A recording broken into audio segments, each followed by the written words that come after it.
Super, super, on a vu qu'il y avait déjà des produits de qualité et ça permet déjà d'avoir les premiers réflexes de ce qu'il faut regarder.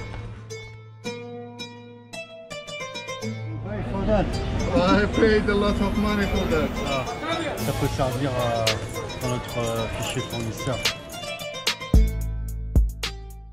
Là, l'idée, c'est de... voilà, c'est bienvenu, on est relax. On va bosser, bien entendu, sur le projet, mais tu vois, je veux pas non plus qu'on se mette une pression pendant ce stage. Il faut que ce soit, tu vois, avec du plaisir, tu vois, toujours plus cool de bosser comme ça.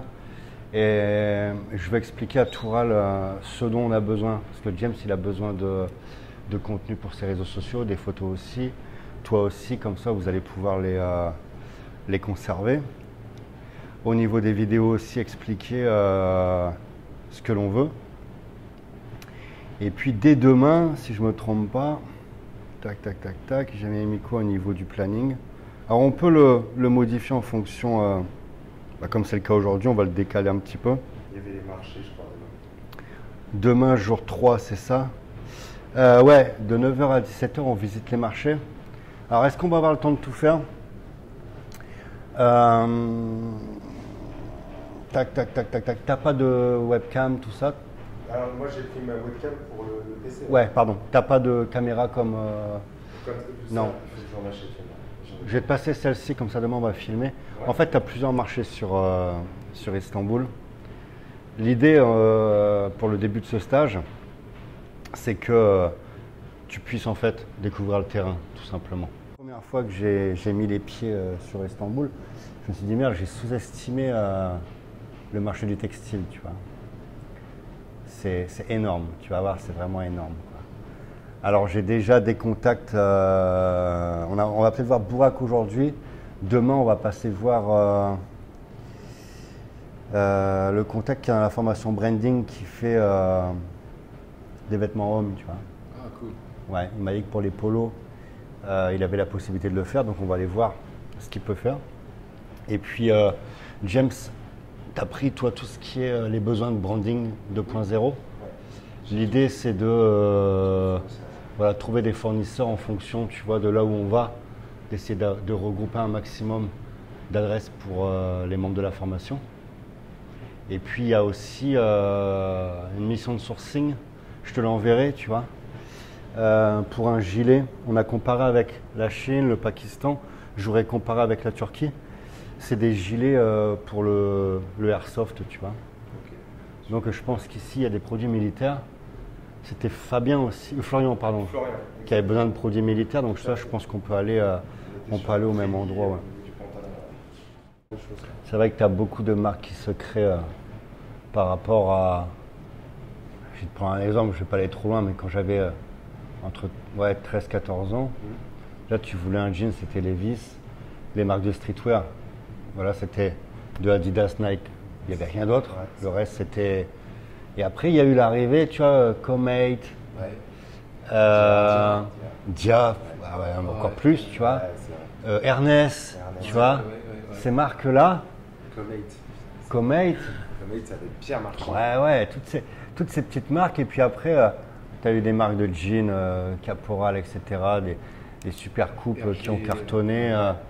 Moi, au début. Tout ce qui avait bien marché à un moment donné. Et après, ils ont perdu en. Mais après, comment dire, par rapport à ce qu'il y avait avant, ouais, ils ont dû se gaver les marques, franchement. Ils ont eu les belles années, franchement. Il n'y avait pas de concurrence. Tu n'avais pas Internet, tu n'avais pas tout ça, quoi. Ça coûtait une blinde, quand on y repense. Même les jeans G-Star, tout ça, des morceaux de machin, c'est 150 balles le jean. Et j'en achetais parce que tu pouvais serrer avec des jeans comme ça. Ah, mais c'était... avec ces petits t-shirts G-Star et tout ça. C'est ça.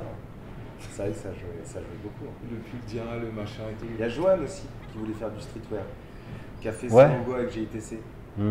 L'araignée, là. On va faire un live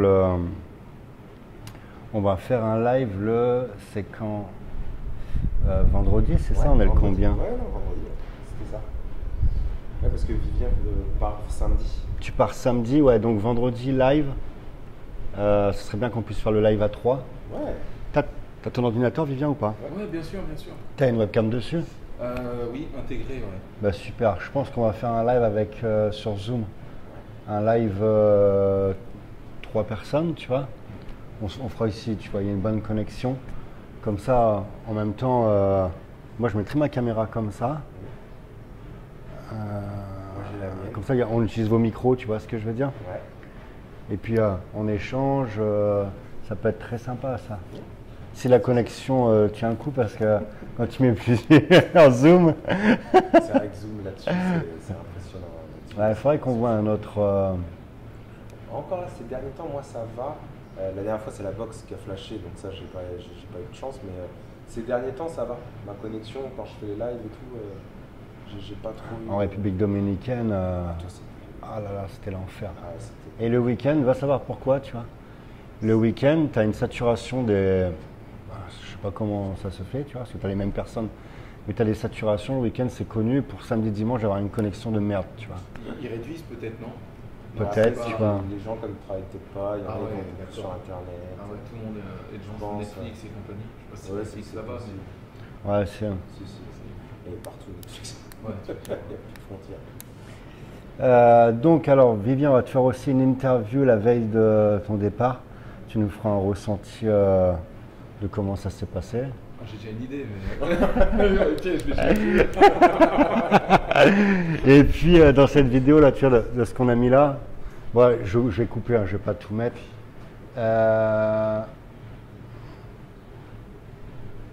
Tu peux faire quelques petits passages si tu veux. Je vais pas. Mais tu peux rester assis si tu veux. Là. Juste tu mets sur moi, sur Vivien. Comme ça tu restes dans l'angle. Je le montre, non? Non, comme ça. Ouais, comme ça tu restes dans l'angle de la vidéo. On te voit ce que tu vas répondre aussi à. Là, on va couper, puis je vais te poser quelques questions rapidement. Alors, sur ton arrivée, comment ça s'est passé, tout ça. Ok. Tac. Le micro, normalement, il fonctionne très bien. Je vérifie le son. Moi, ça enregistre aussi. Au montage, je vais galérer à remettre les audios, les trucs. Il y a les audios là, il y a l'audio là, il y a la vidéo. Alors, comment ça s'est passé, Vivien, ton arrivée hier soir? À quelle heure t'es arrivé? Super, alors je suis arrivé à peu près vers 22h. Il y a eu un petit peu de retard, mais super. Le vol s'est très bien passé. À l'aéroport aussi, ils ont été super sympas. Voilà, je ne sais pas si c'est lié au passeport ou autre, mais il n'y a pas eu de sujet. Donc en 10 minutes, voilà, j'ai passé tous les checkpoints sans souci. T'es arrivé à quelle heure à l'hôtel? À l'hôtel, pratiquement 22h. Ah, ça va. Ouais, pratiquement 22h. Je t'ai quitté à quelle heure, moi, James? Non, t'as une heure de décalage, il arrive. Non, t'as l'heure française, mais t'étais à 23h, je pense. Ah, ouais, voilà, oui. Ah, d'accord. Ouais. Ah, oui, parce que t'es arrivé, nous, on s'est rejoint, il était au moins minuit 40. Ouais, moi, je suis parti vers 11h30. 11h45. Ouais, avant minuit, je me dis, bon, j'essaie de rentrer avant minuit, tu vois. Et j'entendais les audios, je dis, bon, il est pas là tout de suite. Il était en train de péter un câble, en plus, le taximon, parce que du coup, tu nous as envoyé l'adresse d'ici. Mais moi, je me suis dit, mince, c'est l'adresse où je dois aller tout de suite. Et on était en plein dans les bouchons, donc les taximans qui devenaient fous. Et puis au final, non, nos problèmes et tout ça. Mais au final, ça s'est super bien passé. Et alors, tu as été bien accueilli à l'hôtel? Super bien accueilli. Et puis en même temps, voilà, on venait de ta part. Donc on nous a ouvert les portes à bras ouverts. Donc super, la chambre. Ah, j'aime bien cet hôtel. Hier, on a été bien accueillis. J'avais pas reconnu James, c'était la première fois que je voyais James, tu vois, de loin. Je voyais pas, il est massif le mec. Et puis on a eu l'accueil, rien à dire, c'est pour ça que j'aime bien retourner dans. Tu vois, moi je suis friand de ça, j'aime bien être. Quand tu as un bon service client, tu vois, le client est respecté, ça j'aime beaucoup. Et le cadre, moi je sais que quand j'ai vu la vue, ça m'a. Tu prends ton petit-déj. Vous avez eu la prière ou pas pendant le petit-déj, non? Alors, pas ce matin. Non. Pas ce matin. Par contre, cadre. Parce que ça fait quelque chose. Hein, quand, en fait, tu as la mosquée bleue qui chante, Hagia Sophia qui il se relaye comme ça. Ouais. C'est vraiment magnifique. Même si tu comprends pas ou tu n'es pas musulman, ça fait quand même quelque chose. Tu vois, tu comprends toi ou pas quand ils chantent Alors, je comprends pas tout le dialecte, bien sûr. D'accord. Mais Après, effectivement, de toute façon, c'est quelque chose qui est quand même religieux. Donc il y a quand même ça touche les personnes, même si on n'est pas dans cette religion, il y a quelque chose qui se passe. Parce que c'est comme ça aussi.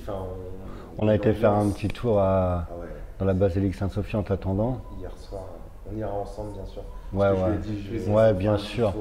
Bien sûr. En fait, l'idée, tu vois, Vivien, c'est bien entendu, d'avancer un maximum sur ta marque. Ça va passer très vite. Ouais. Le temps passe à une vitesse quand c'est comme ça. Quand en plus on est dans un cadre agréable, tout ça, ça va passer très très vite.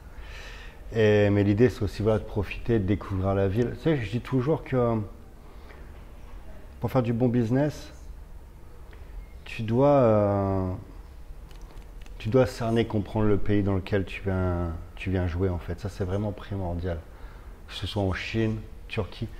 Là, il faut comprendre le fonctionnement des personnes avec qui tu vas créer ta marque, comment il y a les us et coutumes. C'est super important, tu vois.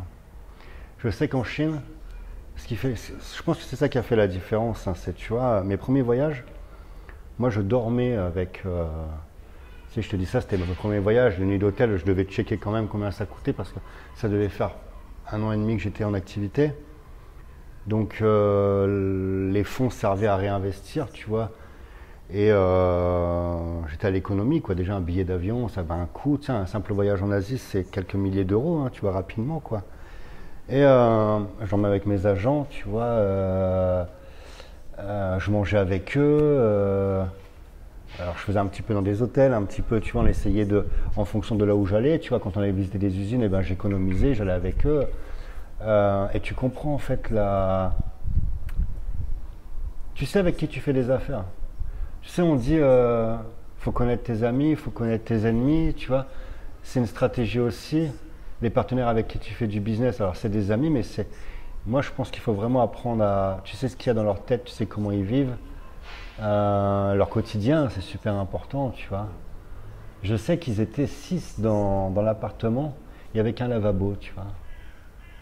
Il n'y avait qu'un lavabo. Alors aujourd'hui, ça a certainement dû changer parce que la Chine s'est vraiment développée à une vitesse.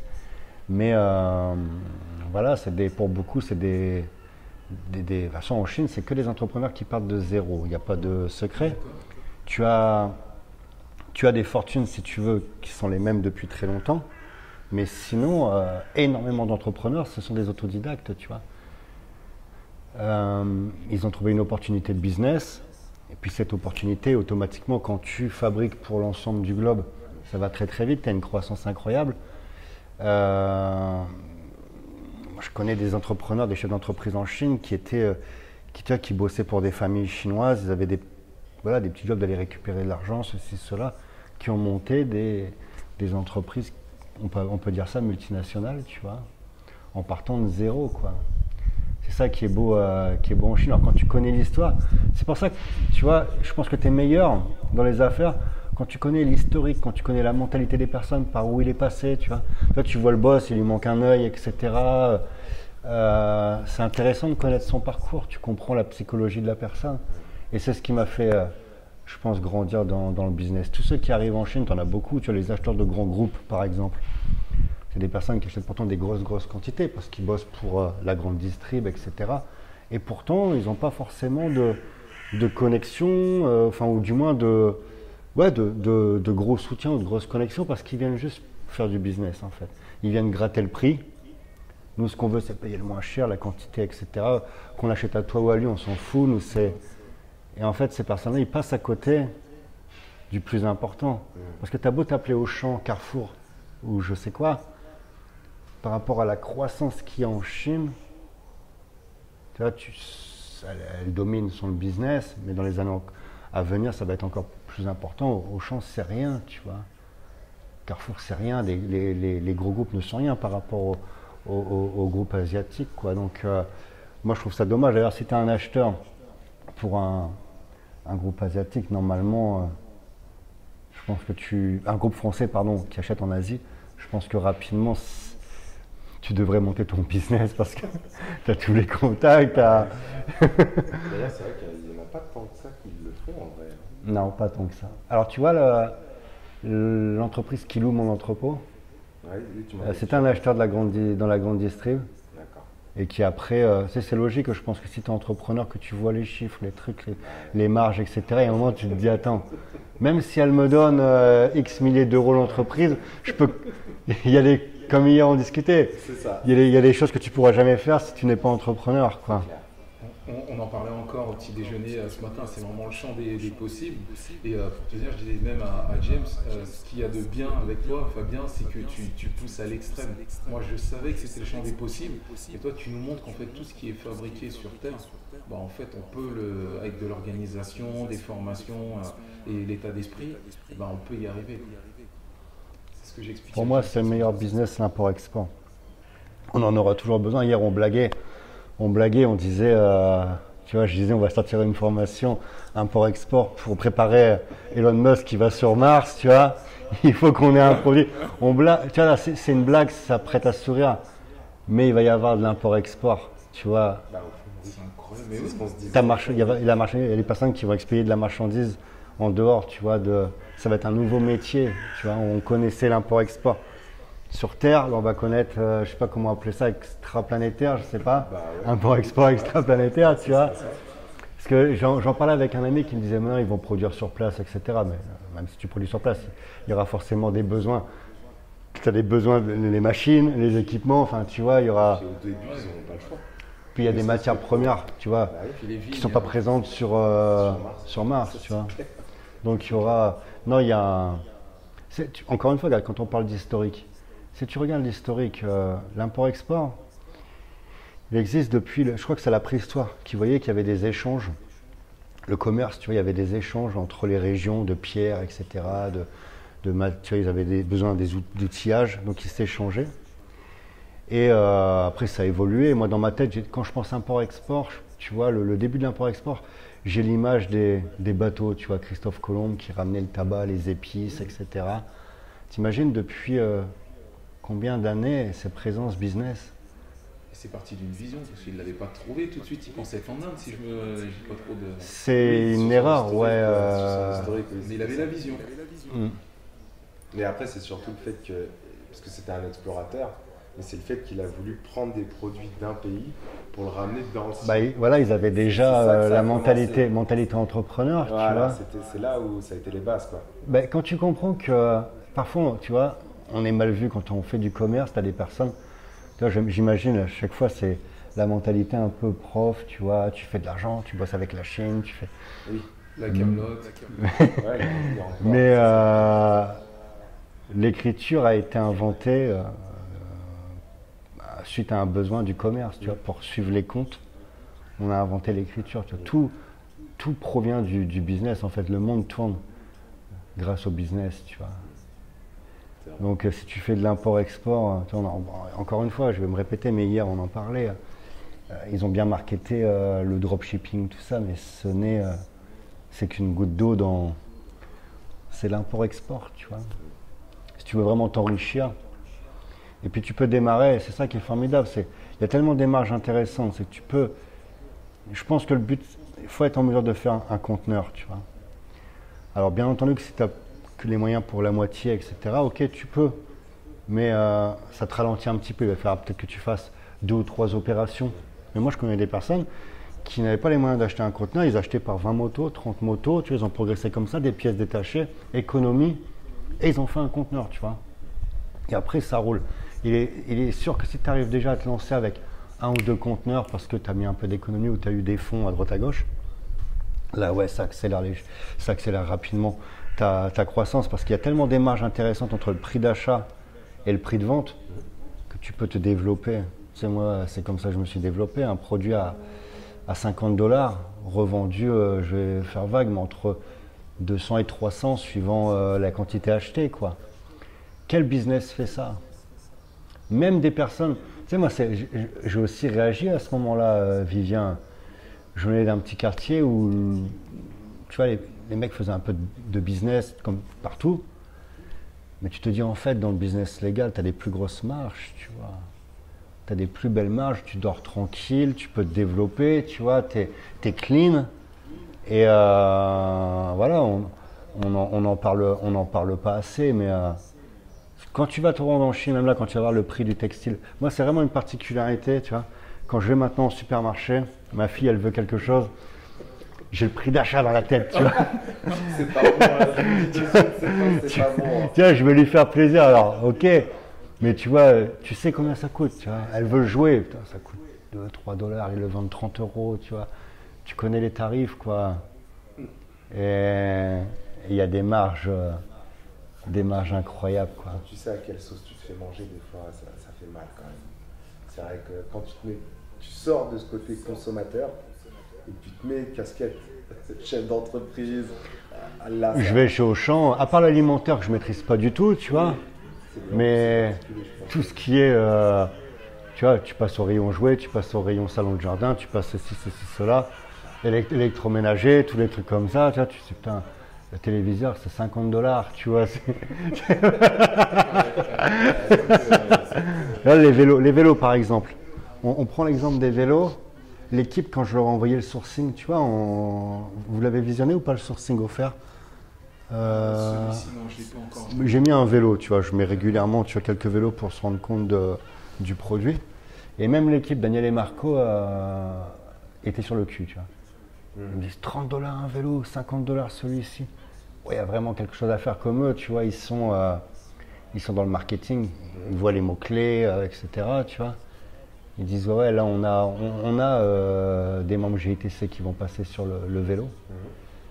C'est pareil, un vélo, sincèrement, je pense que le minimum, si je ne me trompe, c'est 200 € un VTT, non, en moyenne, en supermarché. 150 et 200, Ouais. ouais, c'est ça. Et on est sur du supermarché, on n'est pas sur du Décathlon. Hein, Totalement. même si Décathlon, bon, c'est pas non plus du ouf, mais c'est un ton quand même supérieur au vélo de supermarché. Décathlon, tu as combien en prix d'achat? 200 €, je pense, non, prix d'appel? 250, ouais, c'est à peu près 200-250. T'as les premiers Between qui sont à 189, un truc comme ça, 180 € si je dis pas de Je vais regarder tout de suite. mais bon, c'est Between, pas de vitesse, c'est le vélo de ville, tu vois. Il faut que ce soit du plat parce que sinon, voilà, tu vois. Mais, Tu te fais les moyens direct. ah bah là, oui. Mais c'est vraiment l'entrée de gamme, quoi. Moi, C'est vraiment j'étais tombé sur une draisienne électrique. Je sais pas si je te l'avais montré, j'ai regardé un petit peu, c'était suite à la formation sur la foire de Canton, Ouais. la visite virtuelle, et mais c'était 2 à 3 fois plus cher. Je savais même pas que ça se vendait en France, j'ai regardé un peu dans ce qui se faisait, Ouais. même la FNAC essayait de vendre un peu le produit, c'était 3 fois plus cher. On est à 239 € en prix VTT. chez Decathlon VTT, ouais. Oui, moi c'était vraiment vélo de ville, hein, l'entrée de gamme, donc ça m'étonne pas. 230 €. Ah, il y en a un à 199. C'est le Between, non? Rock Rider. Ah non, c'est un VTT en plus. Ouais. D'accord. Between, je pense que c'est une marque, je pense qu'elle est un petit peu plus chère chez Decathlon. Non, Rock Rider, je pense que c'est vraiment l'entrée de gamme chez c'est chez Decathlon. je pense, ouais. Parce qu'il y a aussi, c'est quoi chez Intersport, c'est Nakamura. Non, Nakamura, si. Parce qu'il y a la chanteuse, c'est comment la chanteuse Nakamura aussi. VTT, ouais, je me trompe pas, c'est aussi Nakamura. VTT Nakamura, hop, on est à. Tac. Pareil, belle réussite Intersport. Je ne sais pas si vous connaissez le numéro 1 des franchisés Intersport. Bon, j'ai pas accès sur la page, on verra. À partir de 169,99 ils mettent sur le site. Le plus gros franchisé, en fait, c'est un prof de sport qui est d'Amiens, qui s'appelle, c'est le président du club de foot, Johannin. En fait, c'est un ancien prof de PS qui a monté un premier Intersport, un deuxième, un troisième, 15, 20, 25. À ce jour, je pense que c'est toi. Il fait partie des plus grosses fortunes de France, tu vois. En partant de zéro. Et en étant franchisé, tu vois, comme quoi il y a des grosses réussites à faire. Parce qu'avant, chez Intersport, les personnes ouvraient un magasin, voire 2 magasins, tu vois. Personne n'avait une envie de... Lui, je crois qu'il ouvre 3 à 4 nouveaux magasins par an. Rivoli, c'est à lui, par exemple, l'Intersport, qui est rue de Rivoli, qui est énorme. Ah ouais, franchement, impressionnant, c'est une belle histoire, tu vois. Johanna, Intersport.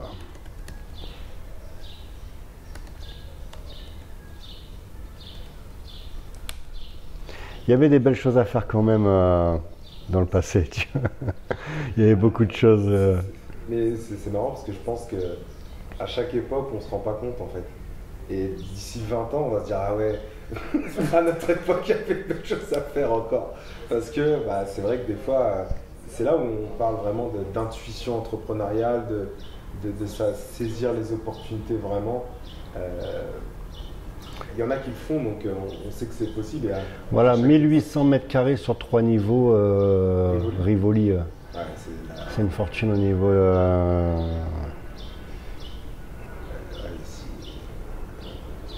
Au niveau du coût. Alors, c'est pas une opération qui sert. J'avais des personnes qui travaillent avec lui. Voilà, en 2017, il était 410e fortune de France, tu vois. Il est beaucoup mieux placé en 2021, mais voilà, un prof de PS, tu vois, qui a une... Là, on a l'exemple d'entrepreneuriat, tu vois. En tant que prof EPS, il n'aurait jamais pu viser ça de sa vie, quoi. Ah bah ça, bah oui, non, puis surtout que ça paye tous les mois, non, c'est pas que il serait pas dans les 400 en premier, ça c'est sûr. Mais oui, c'est là où c'est extraordinaire hein, avec l'entrepreneuriat. Ouais, puis Intersport, c'est quelque chose de solide. Ouais, dans la tête des Français, je pense que c'est un magasin qui plaît beaucoup. Dans ce qu'il est. En fait, t'as rien, hein, parce que regarde, t'as Decathlon, mais Decathlon ne fait pas forcément de marque. Tu vois, ils bossent beaucoup leurs produits. Sport 2000, ils sont quand même un ton en dessous d'Intersport. Et encore, il y en a de moins en moins. Moi, dans ma ville, ils ont fermé. Ouais, je pense que ça morphe. Je pense que c'est Intersport qui prend le monopole. Hein. T'as qui après, à part Intersport? Courir des boutiques comme ça, mais c'est petit. C'est même pas la même chose. C'est que chaussures. Ouais, voilà. T'as quelques survêtements, mais t'as vu, c'est vraiment. T'as un ou deux modèles, quoi. Ouais, voilà. Non, je pense que c'est pas le même acabit. Intersport, c'est vraiment du. Parce qu'Intersport, t'as du matériel de. Je pense qu'il se rapproche de Decathlon. GoSport. Il y a GoSport qui est qui est un peu. Qui fait pareil? Ils ont leur gamme de musculation, de vélo, de tout ça? Exactement, ouais. D'accord. Ouais, ils sont un ton en dessous, GoSport, quand même. Ouais, oh, totalement. Dans ma ville, pourtant, je suis dans une petite ville, tu vois, Tours. C'est l'agglomération aussi à côté, on doit en avoir déjà 3, si je dis 2 ou 3, alors que c'est vraiment tout petit quoi.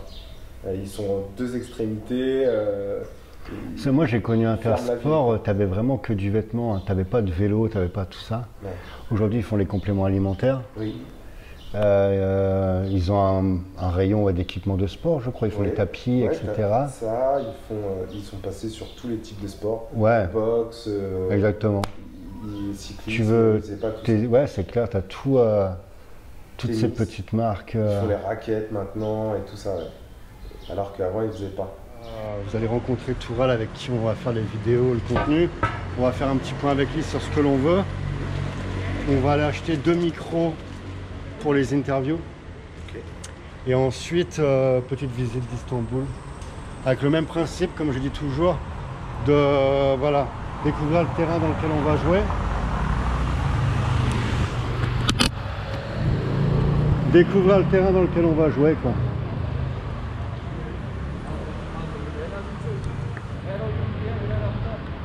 On va prendre le taxi. Ils vous ont déposé ici ce matin, hein? Là. Ah, ici? Ouais. Ok. C'est arrêté ici.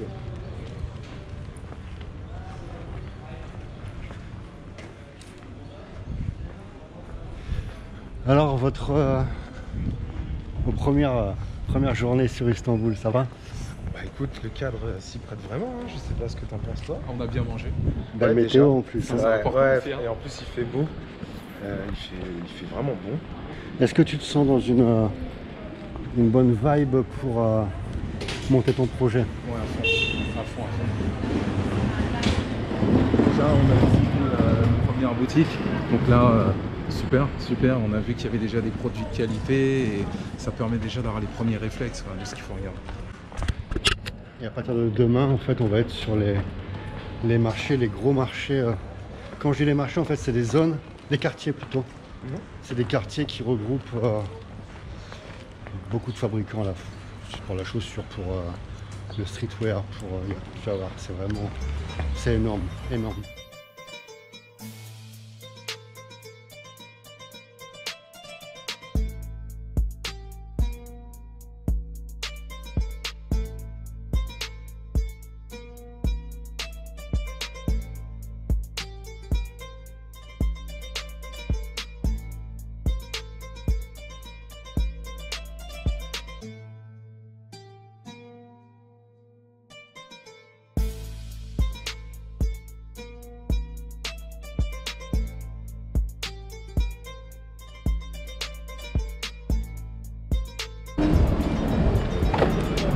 Trempé les amis. Ça fait chaud. Chaud, hein. Ouais. I paid local Robert Laroche. You buy for that? I paid a lot of money for that. I think you find it in the street. No man, I paid. I swear I paid. I can't print with it. I know really cool. Look, that's my new. Sure, sure.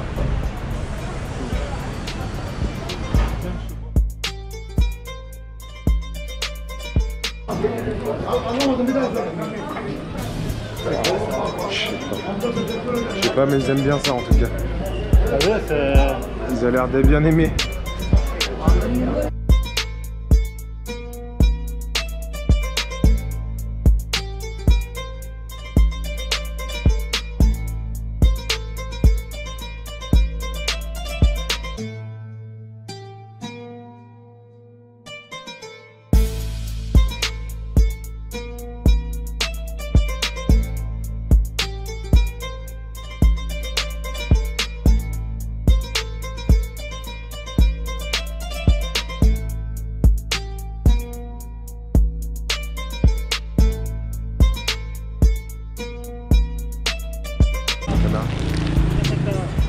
C'est un musée et en même temps c'est la poste.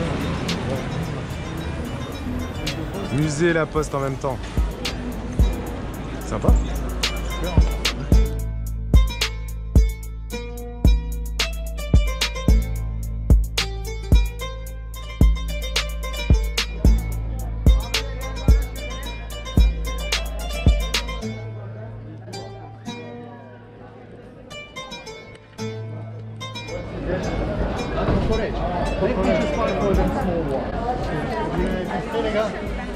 Bon allez, pourquoi pas. Tu peux filmer comme ça on voit un peu. Non, merci.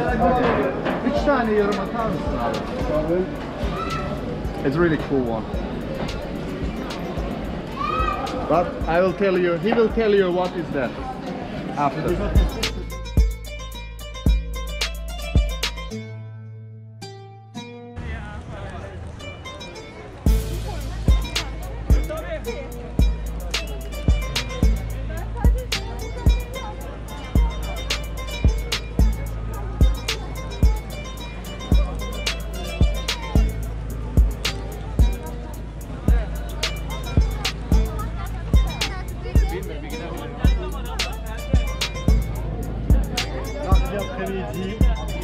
Mardi après-midi, journée normale dans Yes.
ça peut être intéressant d'avoir.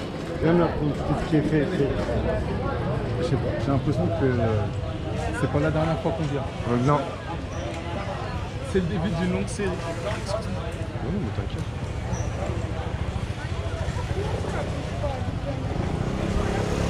Pour des trucs comme ça, il est possible de mettre le son. Bon, ça va, tu vois. On ira sur le site. Demain, on va rentrer beaucoup plus en détail. Non, on va rentrer beaucoup plus en détail et comme ça peut servir dans notre fichier fournisseur. Comment ça s'appelle ça en fait Les Rijeb. Ijeb, voilà. Et c'était Ahmed, je crois, qui faisait des Ijeb. Ça, il y avait comment il s'appelle? Amina aussi, non? Non, alors Amina, non. Enfin, elle en fait, mais spécial Sportif. pour le sport. Voilà. Et Ahmed, qui voulait des hijabs aussi. Ouais, Ahmed, c'est ce que je Ouais, disais. ouais.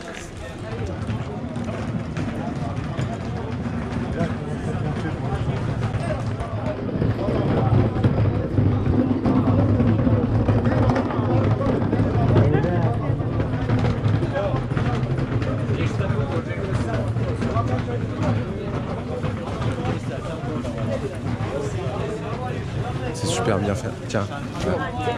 Là, quand tu vas dans ces marchés, après, si jamais tu as acheté une paire de baskets dans un magasin ou même tu as des polos, tous les mecs en commentaire, ah, c'est une copie, tu une contrefaçon.